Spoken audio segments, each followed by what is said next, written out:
معزز ناظرین و سامعین، السلام علیکم ورحمۃ اللہ وبرکاتہ۔ آج کی نشست میں ہم اس بات کو سمجھنے کی کوشش کریں گے کہ ٹھیکہ پر لی گئی زمین،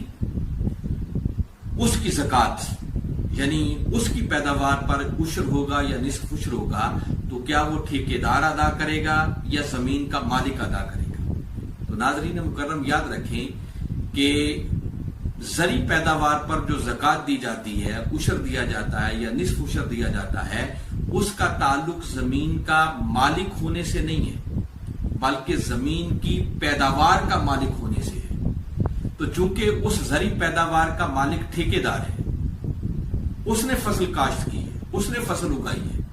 تو لہذا جب اس نے زمین ٹھیکے پر لے لی، ٹھیکے پر لینے کا معنی یہ ہے کہ اس نے کرائے پر لے لی،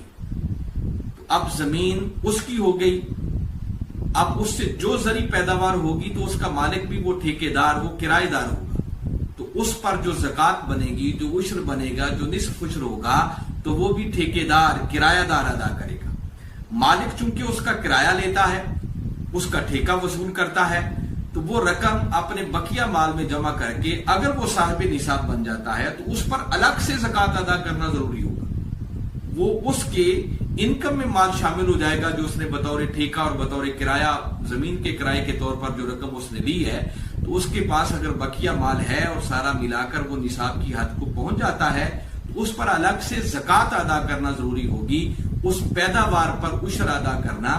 اس زمین کے مالک کے لیے ضروری نہیں ہوگا، بلکہ زمین کی پیداوار کا اصل مالک چونکہ ٹھیکیدار ہے، کرایہ دار ہے، تو لہذا اس پیداوار پر عشر بھی وہی ٹھیکیدار اور کرایہ دار